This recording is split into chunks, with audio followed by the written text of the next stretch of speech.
world leaders are absolutely furious at Donald Trump as he continues to show utter weakness with Vladimir Putin and Viktor Orban. You have President Zelenskyy, French President Emmanuel Macron. You have Prime Minister Keir Starmer of the United Kingdom, Anthony Albanese in Australia. You have Friedrich Merz in Germany, Prime Minister Carney in Canada. You have van der Leyen, the European Union Commission president. You have all of these world leaders saying, what the hell are you doing? You do realize, Donald, that an American factory in Western Ukraine, right next to the border where the EU is, was just hit and destroyed by Russia, intentionally targeted. What was your response going to be? The world wanted to know, how were you going to respond when an American factory was hit by a ballistic Russian missile? Here's how Donald Trump responded. Trump proudly shows a photo with Putin and says to the head of FIFA, who's there from Italy, and says, hey, look at this beautiful photo that Putin sent me of me and Putin in Alaska. I'm going to have Putin show up here for the World Cup. And Putin says he'll sign this for you. How great is that going to be? Also, you have Viktor Orban, the dictator in Hungary right now, sending Donald Trump a letter complaining that Ukraine is striking oil refineries in Russia, which supply oil to Hungary and other Soviet satellite areas. And by the way, Orban's likely going to be losing the upcoming election next year or so when that election takes place in Hungary. But Hungary media, they posted Donald Trump's response to Orban whining about the U.S. striking or whining about the Ukraine striking Russian oil refineries. And Trump wrote, Victor, I do not like hearing. I am very angry about it. Tell Slovakia also, you're a great friend, Donald.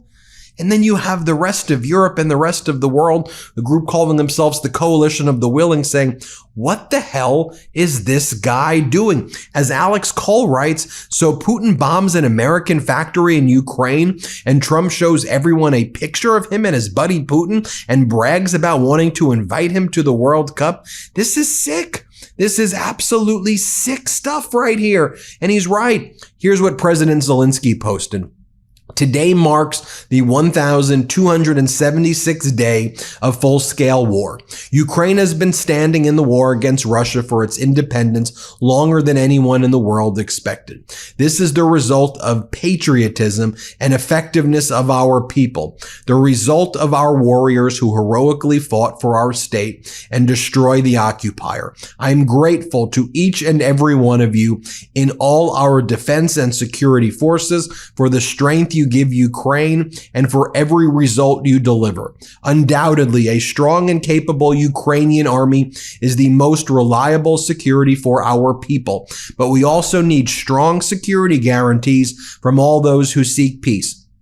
Every day together with the United States, Europe, and all our partners, we work to guarantee security. Ukraine must achieve its goals, and these goals are just to protect lives, to defend independence, and to secure a dignified peace for Ukraine. And I previously reported on this the day before. In Mukachevo, which again is in the Zakarpattia region or oblast, in Ukraine, in Mukachevo, the Russians practically burned down the American company Flex, producing electronics, home appliances, nothing military. The Russians knew what they were doing. They lobbed the missiles at the American factory to give Donald Trump the middle finger. Essentially, we believe this was a deliberate attack against the American property and investments in Ukraine. And here's how Donald Trump responds. He goes, I was just sent a picture from somebody who wants to come to FIFA's World Cup in the United States very badly. Here, play this clip. And I just sent a picture from somebody that wants to be there very badly. He's been very respectful of me and of our country, but not so respectful of others. But he'll, I'm going to sign this for him, but I was sent one, and I thought you'd all like to see it. That's a man named Vladimir Putin. who I believe will be coming, depending on what happens. He may be coming and he may not, depending on what happens. We have a lot of things happening over the next couple of weeks. But I thought it was a nice picture of him. Okay of me, but nice of him. So that was very nice that it was sent to me. And what the hell are we watching here? But let me show you, just because American media doesn't really cover this. Here is what Sergei Lavrov, the foreign minister for Russia, Putin's right hand. This was the guy who showed up in Alaska wearing the SSSR, the USSR shirt to make a statement about Imperial Russia as they stood on the United States territory in Alaska, which Russia still considers theirs in a lot of circles. And here he says, he's pressed here, and he basically says, no ceasefire, no security guarantees were they allowed, and they don't want to even have a bilateral or trilateral conversation. Russia's never agreed to have Putin meet with Zelenskyy. Zelensky's always agreed to ceasefire. Zelensky's always agreed to meet bilateral, trilateral. Putin's never agreed to that. And Zelenskyy says, okay, look, we should have some security guarantees. And Putin's never been agreeable. But for the whole week, our corporate news here was saying, oh, Donald Trump secured a deal. He secured a deal in Alaska. It's like, no, he didn't. He's made things 100 times worse. But here's Sergei Lavrov. Play this clip. President Putin said clearly that he is ready to meet, provided this meeting is really going to have an agenda. Presidential agenda. So that's a big if. There's no meeting planned, Mr. Foreign Minister. That's a big if. You're saying there's no meeting planned right now. Kristen, I'm awfully sorry. You're not listening. There is no meeting planned, and I'm not challenging this. But you cannot, I think, understand what I am saying. Putin is ready to meet with Zelenskyy when the agenda would be ready for a summit. And this agenda is not ready at all. President Trump suggested, after Anchorage, several points which we share. And on some of them, we agreed to show some flexibility. Okay. When President Trump brought those issues to the meeting in Washington, with Zelenskyy present together with his European sponsors, he clearly indicated, it was very clear to everybody that there are several principles which Washington believes must be accepted. Ever stare at a wall of wine at the grocery store and feel like you're taking the SATs? Yeah, it's confusing. I've got enough going on juggling work, the news, and trying to not lose my mind. I don't need a wine anxiety spiral at the supermarket. That's why I started using Naked Wines. This episode is sponsored by Naked Wines, a wine club that directly connects you to the world's best independent winemakers so you can get world-class wine delivered straight to your door. Use our code MIDAS, M-E-I-D-A-S, yes, that's the code and password, at nakedwines.com and get 6 bottles for just $39.99. I recently enjoyed a bottle of Syrah from Naked Wines from my last order, and let me tell you, that thing did not last long. I love cracking open a bottle of wine, putting my phone away, and actually being in the moment with family and friends, and Naked Wines makes that easy. Here's the best part. They bring you incredible wine straight from the wineries at up to 60% less than what you'd pay at the store. When you cut out the middleman, the winemakers pass the savings on to you without skimping on quality. Plain and simple, the wine is amazing. The more I rate them, the better my shipments get. I swear they've got my taste down to a science at this point. Now is the time to join the Naked Wines community. Head to nakedwines.com/Midas, click enter voucher, and put in my code MIDAS, M-E-I-D-A-S, for both the code and password for 6 bottles of wine for just $39.99 with shipping included. That's $100 off your first 6 bottles at nakedwines.com/Midas and use the code and password Midas for 6 bottles of wine for $39.99. Now, I also previously reported what the United States Chamber of Commerce president for Ukraine had to say. He was there in Zaporizhia, in the oblast, right by Mukachevo, and he says, I am at the site of a truly horrendous Russian missile attack.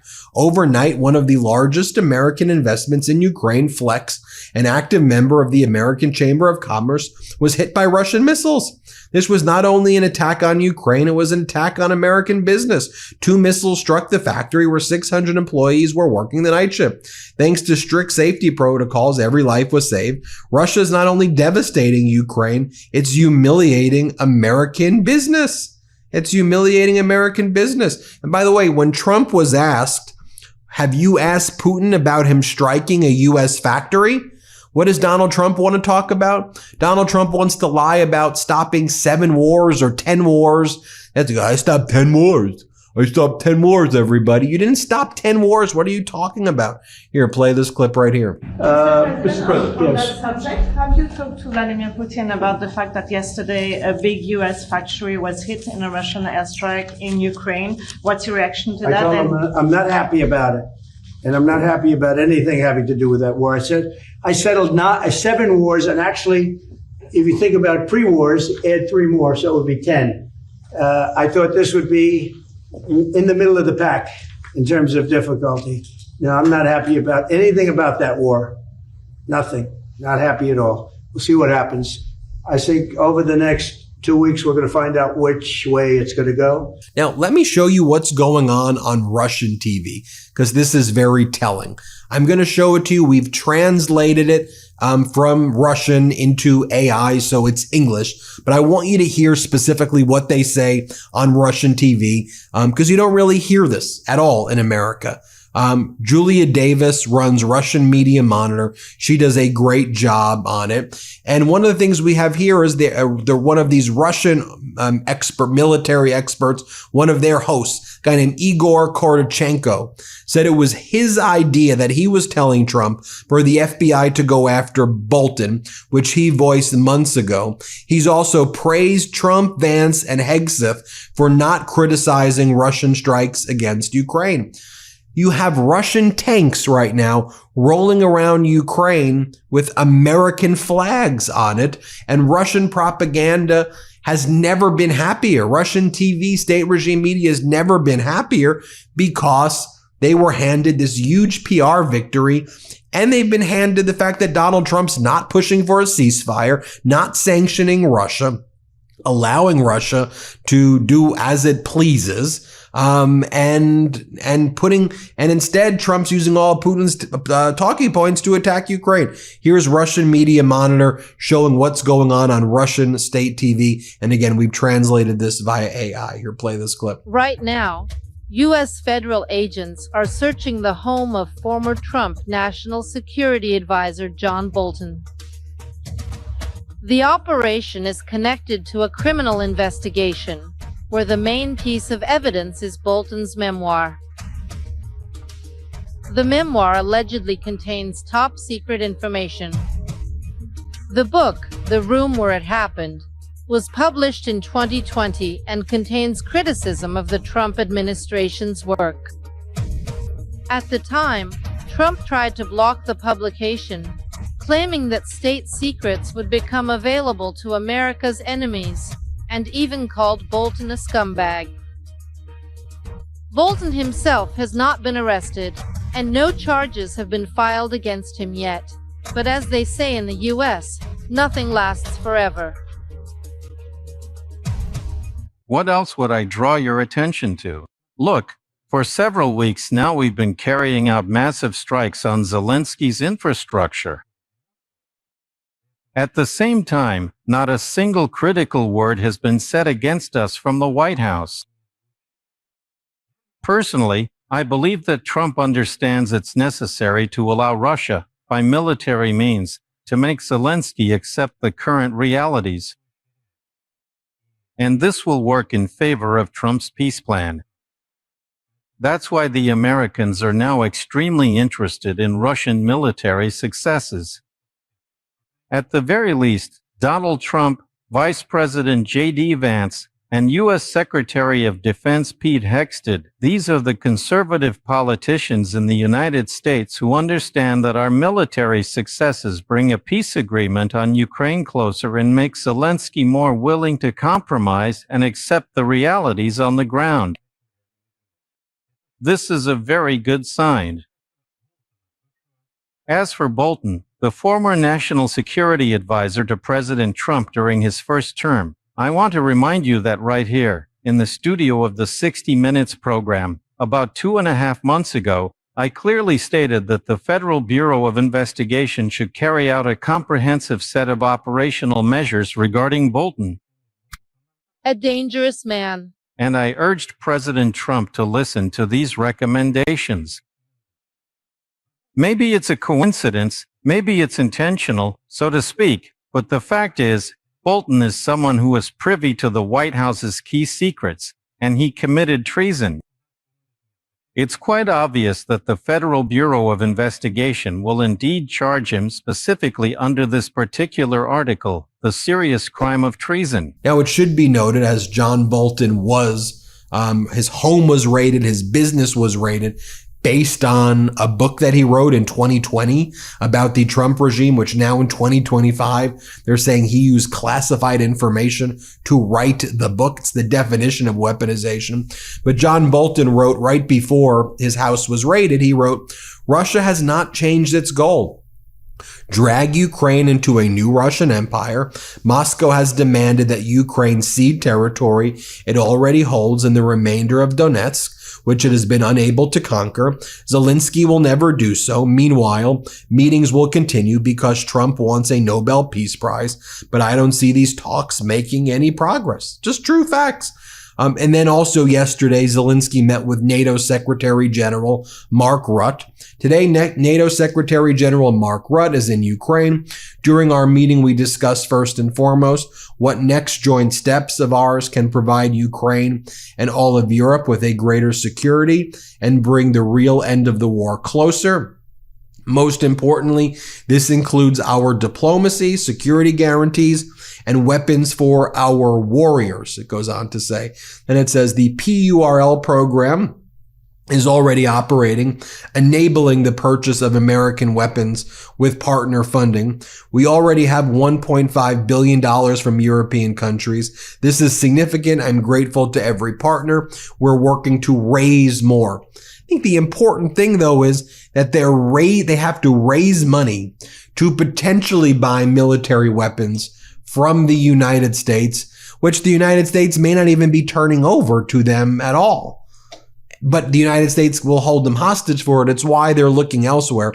And I know that Zelenskyy has to say that, in order to just kind of make it feel transactional with Donald. But it's obvious what's taking place here and how pissed off these world leaders are. You're holding this photo of Putin. Dude, what the hell are you doing? What?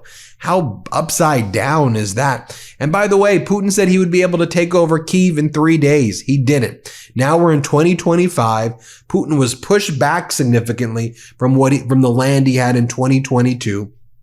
He's picked up a little bit more land, but not much. It'll take years and years and years and years and 2 million casualties in Russia for them to even make any slight progress from where they are now based on all intelligence out there. Ukraine's defending itself valiantly as long as it just gets the support it needs. But again, you have Trump showing utter weakness.